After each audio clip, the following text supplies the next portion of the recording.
What's up, y'all? It's your girl Sakina, and I'm back for another review. This is my review for Grown Up Hip Hop. This is season 6, episode 5. So let's go ahead and jump right into it. Now, we open up with, who was it? Vanessa, TT, and Cree. We find out that Cree is going to help plan TT's wedding. Now, TT is stressed out because she's taking care of the baby.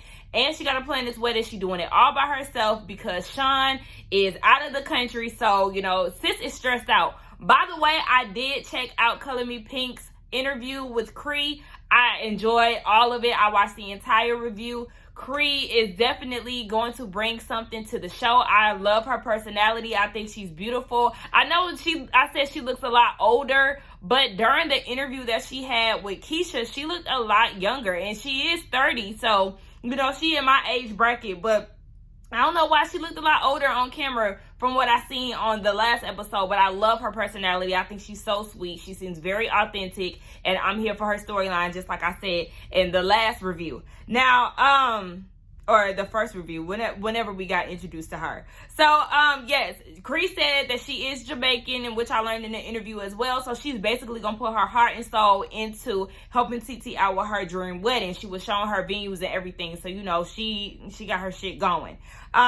They start talking about people who are going to be at the reception. Now, Cree was saying that people could be at the reception, but they don't want people to be at the, be at the ceremony, but they don't want people to be at the reception. And to me, I would like for it to be backwards if it was up to me, because the ceremony is short, it's brief, it's very intimate. I would rather just have, you know, my close friends and family there. And then when it comes down to the reception, but the reception is a party, honey. So yeah, we about to kick it, we about to eat, we about to get drunk, we about to dance on the dance floor all night, about to twerk with my husband and do all of that. Like, that's just how I would do it. But hey, if y'all want people to be in y'all ceremony and get the hell out of there with the reception, have at it.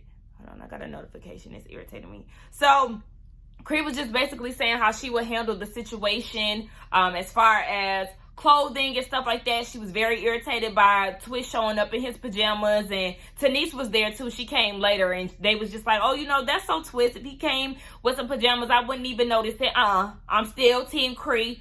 Don't show up in no pajamas if that's not part of the dress code. Abide by the rules or get the hell out of here. I still stand firm in that. We didn't even get to see Twist in this episode, and the way that he showed his ass last week, he deserves a timeout. Like, I was happy that he wasn't on here. Like, Egypt is not invited, as we all know, because TT is not with the shit. She is totally cut off. Moving on, speaking of Egypt, we see her with this dramatic ass scene. She's sitting there with her hair out like this. This the Clippers. Like, you know, she about to make a life decision. Like, girl, the dramatics for me. Like, she want to cut her hair because she wants to show the world or prove to the world that she's grown now. Who is these messages being sent to? Because Egypt, in all reality, I don't think anybody gives a fuck. Like, to be totally honest, if you're trying to send messages out to TT, she's really fuckless. So, who's paying attention to these antics that you and Sam got going on? Because it's just like, I don't really understand it. And it's just like, nobody cares. Boom, nobody cares. That's just literally how I feel about the situation. Now, Sam picked out this hairstyle. I guess they were scrolling through Pinterest, and he was like, yeah, you need to go with that because it matches your head shape and all of that. Truth be told, she didn't even want to cut her hair. He just felt like she needed a reset. Like, girl, do you have a mind of your own? So now he's sitting here dictating how you look too? Girl, get out of here. I just really wasn't feeling the cut, to be honest. I feel like it's a nice cut, but it just doesn't fit her. Or maybe I just got to get used to it or something. But it just wasn't, I don't know. Her facial features are already strong. So I was just like, I don't know. Baby, we see Sam in the studio. How the song went, y'all? It went, hell no. That's... And it's a hell no for me, because I was like, what the fuck? It was the background vocals that he was putting on top of him saying hell no. I was like, oh no, hell no. Like, fuck no. I don't want to hear this shit, Sam. It's a no for me. This shit sounds terrible. Now, Savannah then came through. Mind you, Sam is in the booth. She then came through, and she trying to talk to Egypt because, remember, she's on a mission to invite her to this showcase. So Sam goes and asks him how he sounds, and, you know, Egypt is like trying to direct him now. Now she thinks she Diddy or somebody. She was like, you sound great, and also make sure that you breathe in. What he gonna do? Hold his breath? Like, girl, just saying anything to make it seem like she doing something. So, mind you, Savannah is trying to tell him this, and trying to tell her this, and Sam is looking or listening in. He has the sound on within the studio. So she was like, look, I had got invited to JoJo and Tanisha's anniversary party, and she was like, oh my gosh, we didn't get invited to that. Egypt, you're not going to get invited. One, because you know that your boyfriend and JoJo are not on good terms, and the presence of Sam alone is really starting to distance you from your friends and anybody who really cared about you. And that's exactly what Sam wanted, but baby, you just don't see that. Now, Sam can't come. She lets Egypt know this, and Egypt said, well, if he ain't going, I can't go. By this time, she's feeling away because she's like, wait, so JoJo sent you here to invite me? And she was like, yeah, no, it's just not feeling real to me. And I can understand where she's coming from with that, because I'm the same way. If I didn't get invited by the source, baby, you can count me out. I'm going to need you to send me a personal invitation, because one thing I'm not going to do is get kicked out of somebody's event, be there unexpectedly, or anything like that. Like, you will not embarrass me, and I'm damn sure not begging for an invitation. So you're going to have to send it to me personally, and then I'll decide whether or not I want to come. Other than that, like, baby, don't expect me there if it didn't come from you. Now, Sam comes out the booth at this time, and she's basically saying, you know, he does everything for me. He helps write my music. He's the one who helped me find my voice and get my confidence back. Like, if you're not rocking with my team, then you're not rocking with me. And this, he said, this is where the shit get real ridiculous, and people really start losing their fucking mind. She said, we're J and B, and people act like we're not even close. Bitch, because you're not. Like, what are you... Like I said, it's really comical at this point, because it's like, are you out your fucking mind? Where do you even think that you and raggedy ass, used ass, condom looking ass Sam is close to be? Like, I just don't understand. I like, help them, Lord. Like, help your children, because they done lost they fucking minds. Like, I would never understand where they thought that they was even close to J and B. Like, bitch, they don't treat you like that because you're nowhere near. Like, oh my God. So Savannah was like, Beyonce in QN New York, Beyonce. That's what the hell she really should have said. Like, bitch, more like Luther Vandross. I'm just like, bitch, y'all crazy. And then she gonna say, Savannah said, stand by your man. Oh, that's my man. I'm gonna stick beside him. Hear that? She had me cracking up, y'all. I was cracking up because I was just so much in disbelief. Even though we seen the sneak peek of her saying that earlier on in the season, it's just like, girl, you really tried it. So then Sam goes and try to talk shit about JoJo, talk about he a capper, and basically he hasn't done anything for Egypt, because if I'm not mistaken, early on in the other seasons, he was supposed to be working with Egypt or whatever. So he's basically saying JoJo is telling a whole bunch of bullshit because he ain't did nothing for her, and basically saying that he's done more for Egypt than JoJo has. But I'm like, no, in our reality, you haven't done anything for her, with the exception of creating this negative stigma, and now nobody wants to be around you or her. So, yeah, that's the only thing that you have done. And then he was like, he doesn't need a record label because he gonna go off to the top regardless.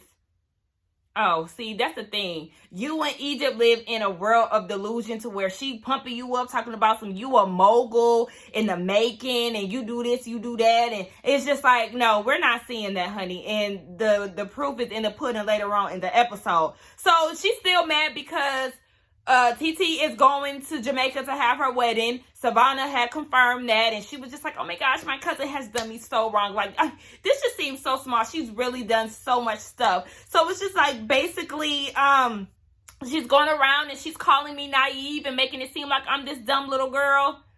We didn't need TT to determine that, honey. You've shown that on several occasions by your damn self. Just you entertaining this clown alone gives us the idea that you're naive and that you're dumb. Your parents alone give us the idea that you're naive and dumb as hell. Like, girl, please, it's not TT. You're the one displaying these actions loud and clear. So Savannah tells her about, no, I'm reading this wrong. So anyway, Egypt goes and says, So yeah, like she's done all of this stuff, and it's just like, oh my gosh, because then like my auntie Dawn, she went out and she told some stuff about TT, and so like it's basically like it's like Shawn is cheating on her, as if it was just so painful for her to say this and repeat it. Like, you know, she's been holding this on for so long, and you know, it's just like she had to relieve herself of having this big secret off of her shoulders.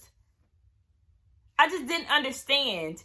It was so fake and phony the way that she presented that shit to Savannah, trying to make it seem like she was so worried. She didn't want to say it. Like, you, your mama, and your bad wigged ass auntie had so much to say on that motherfucking couch, and now all of a sudden you want to try to act like it pains you to say this. Like, girl, shut the fuck up. So Savannah was like, you know, I don't have an idea as to why she's telling me this stuff. Maybe she's telling me this because she knows I see TT more than she sees TT. No, she's telling you this because she wants to spread the word, and she knows that you're going to be the one to do it. That's what she's trying to do. She's trying to pull one of her mama's moves, trying to tell you. So, you know, basically she wouldn't necessarily look like the bad guy, or trying to make it seem like she's doing TT a favor. Like, girl, fuck out of here. So Savannah, dumbass, she goes and says that she's gonna go and tell TT, because if it was her, she wouldn't want to go into a wedding and not know what's going on.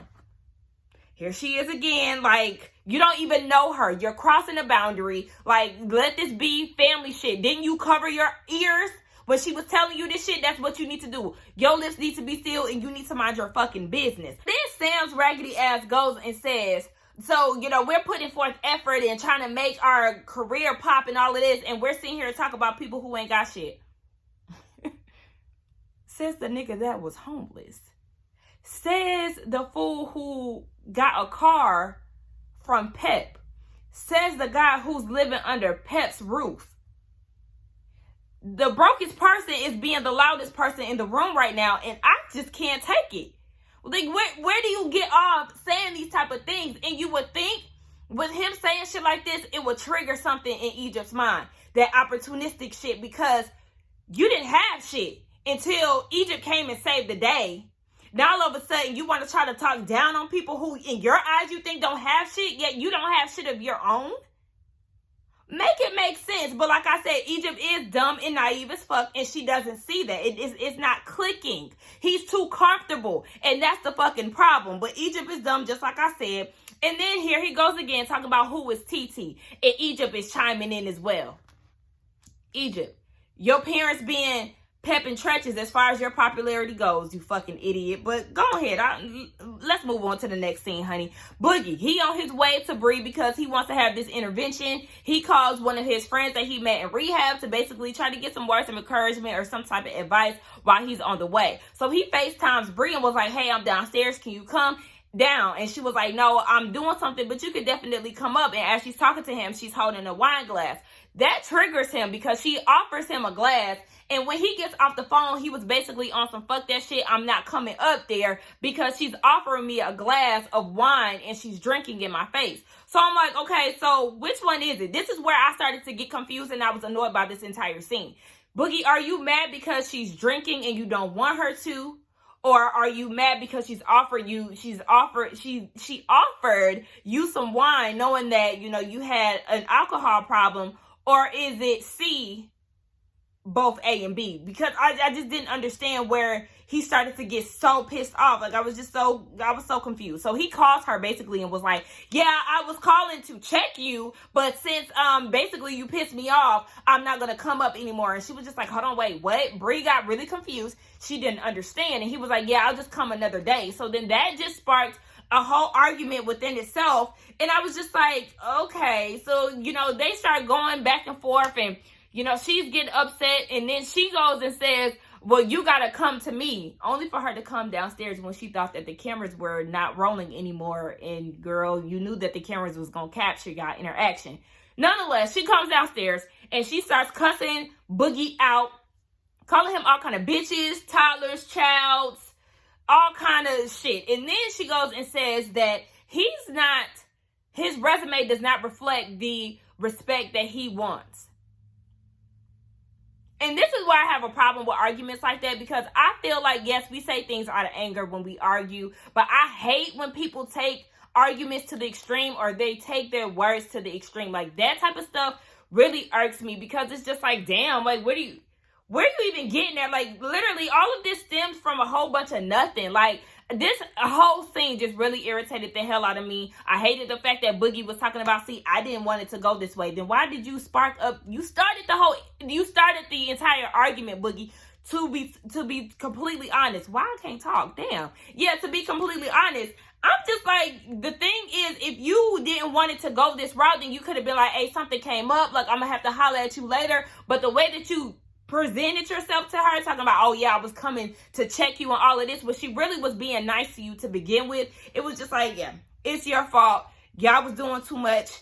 Yeah, let's just go ahead and move on. We see TT FaceTiming Shawn. She's irritated with him because she feel like, you don't need to be out the country this long. You need to be at home. I got a lot to deal with. We need to go to counseling. She said that it's days that they don't talk for like a day and a half. And it's just like, okay, he ain't even checking in. Yeah, that's definitely a red flag. Because what do you mean? You in a whole nother country and you feel like it's okay to go a day without talking to me? No, that's a problem. So yeah, y'all definitely need to be in therapy, because he's talking about he don't believe in divorce and all of that. Y'all need to be sitting on somebody's couch. So they do that. They do go to therapy. And he said that he married TT because she had a son, basically. She had his son, and that's the reason why he wanted to marry her. She married him because she's comfortable with him, and, you know, she could really be herself. She started to cry and all of that, and she said that it really stems from the beginning of their relationship because she had trust issues. And I'm like, okay, well, or is the tears stemming from you having trust issues still within your relationship, especially because he's going days without contacting you? So I didn't understand that. That's probably where it was stemming from, in all honesty. She wants them to have great communication and respect within their marriage. She said that she always put her family first, and now it's to the point where she's like, fuck the family, okay? She's creating clear boundaries, and she cannot let those people stress her out, and I totally understand that. Now, Shawn, the thing that I do like that he said was he wants her to fix it with her family. And, you know, I like men or women who see that you have an issue with your family and want you to make it right, because it says a lot about their character. People who want to, you know, keep you away from your family, i.e. Sam, that's a red flag, because it's just like, okay, hold on, wait, why you want to try to separate me from my family? Like, what you all about? I'm not really understanding that. But when you come from an ain't shit family, then, I mean, shit, it is what it is. So, yeah, TT said that she doesn't forgive easily. We get down to this last scene. We see that everybody is not everybody, but Creed and JoJo. Later on, Stevie J Jr. and Savannah come down to the dispensary with Easy. And Creed is working with Easy to figure out a venue for this showcase. So everybody is putting their hands in it. Easy is trying to search venues out in Vegas. JoJo, he said that he wants to give his management group some more attention. He said it's been 5 years and, you know, he really hasn't been doing anything with it. I said, well, see, at least he's being honest and he can really say that he hasn't really been doing too much or trying to put his name out there. So, you know, look, the first step is admitting it. Savannah and Stevie come in. Like I said, they was there. And we find out that her and Creed have been talking since they met at the anniversary party. And Creed did say out of everybody on the cast, she is the closest with Savannah. So I'm here for that. I like that. Egypt said that she's not coming because Sam's not invited. And JoJo was like, I mean, he could come, but he got to stand in the corner with Savage. Like, he can't perform. He can't do none of that. So, you know, they clowning them. And then Creed goes and searches Sam's Spotify to see what them numbers hitting for, because, you know, he talking all this shit. Baby, can you back it up? And he cannot, because he only has 36 monthly listeners. I said, I know that's right, Creed, because that's some shit that I would do. I'm definitely gonna search your ass to see what's good, since you talking all of that shit. So Savannah starts telling them about how they made the comments of them being J and B, and everybody really is falling out laughing, because it's like, y'all got to be crazy if y'all ever think that y'all can be compared to Jay and Beyonce, because no, it's a fuck no. And then I even forgot, y'all. Hold on, wait. I forgot to mention the little commercial break clip that they gave us of Egypt doing her first solo video shoot. I said, girl, where was your first collab? Like, what are you talking about? Girl, not the debut that don't nobody give a fuck about or looking for. But nonetheless, she had on this outfit. What the fuck is this? Do y'all see them Skechers? Do y'all see them panty blue jean shorts? She can't dress to save her life, Lord. Nonetheless, I just wanted to mention that. So yeah, Creed seems to really have some sense, because after everybody leaves, JoJo said that he was going to invite them anyway, despite all the shit that they was talking, but Sam can't perform regardless. So, Savannah pulls Creed outside and was like, you know, basically, Egypt told me that TT's husband is cheating on her, and yeah, I feel like I need to tell her. And Creed was like, okay, so that's family. First and foremost, I said, thank you. Stay out of family business. This is a family matter. The fact that she's going to get her own family would, you know, be an alarm to me, because, yeah, she could do the same to you. I don't give a fuck if they are at odds at the moment. Look, if she's doing this to family, she will do it to you. I said, come on, Creed. Thank you, because like she said, if somebody was to talk about Luke and we ain't rocking with each other right now, I will beat their ass. Hello, thank you. But Egypt, Savannah, I'm starting to feel like y'all two peas in a dingy ass pod. But I really feel like at this point, Savannah is really catching on to the foolery. But at the same time, she does stupid shit like this. Like, so Creed is going to tell Vanessa about it in hopes that Vanessa is going to tell TT. I said, this is just a game of telephone and this is a bad idea. I don't feel like y'all need to do this. Y'all need to stay out of it. Y'all don't need to report back shit. That is TT. She got her own shit. Y'all got your own shit. Everybody needs to mind their own business. But anyway, that was my review on Growing Up Hip Hop. Y'all let me know what y'all thought about this episode and this review. Let's get down in these comments and talk. Don't forget to like, comment, and subscribe to my channel. And I will see y'all in the next one. Bye.